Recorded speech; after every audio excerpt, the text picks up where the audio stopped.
On October 23, 2001, a shredder inside Arthur Andersen's Houston office started running almost nonstop, and it kept going for 11 straight days. The documents disappearing into it belonged to Enron, a company Fortune magazine had just named America's most innovative for 6 years in a row. Nobody watching that trading floor from the outside had any idea the profits scrolling across the boardroom screens were mostly imaginary. Here's how it worked. In 1992, Enron convinced the SEC to let it use something called mark-to-market accounting, which let the company book the entire projected value of a long-term energy contract as profit on day one, even if that money wouldn't show up for 20 years, even if it never showed up at all. A single handshake deal could turn into hundreds of millions in reported earnings before a single watt of power moved. The trading floor wasn't measuring what Enron made. It was measuring what Enron guessed it might make, and guesses became quarterly numbers Wall Street believed. We post a story like this every single day, so if buried corporate secrets are your thing, subscribing means you never miss one. Because the guessing game only worked as long as the debt stayed invisible, and by the late 1990s, Enron was drowning in it. CFO Andrew Fastow built off book partnerships with names like Chuco and LJM, borrowed from Star Wars, and used them to shove billions in liabilities off Enron's balance sheet entirely.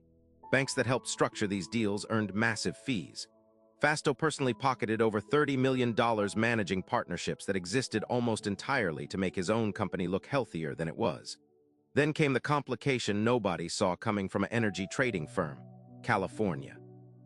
During the 2000 and 2001 energy crisis, internal memos later revealed Enron traders ran schemes with names like Death Star and Fat Boy, deliberately scheduling fake congestion on transmission lines and shipping power out of state, just to sell it back at inflated emergency prices. Rolling blackouts hit millions of Californians, while traders on recorded calls laughed about grandmothers losing power. If this is turning your stomach a little, hit that like button, because it gets worse before it gets clearer. In August 2001, an executive named Sharon Watkins wrote a memo to CEO Ken Lay warning the company might, in her words, implode in a wave of accounting scandals. Lay sat on it. Meanwhile, Enron's 401k plan locked employees out of trading their retirement funds during a scheduled administrative blackout in October, the exact weeks the stock cratered from over $90 to under $1. Executives had sold shares for months beforehand. Rank-and-file employees watched their retirement accounts, most of it held in company stock they'd been encouraged to buy, disappear in a matter of days.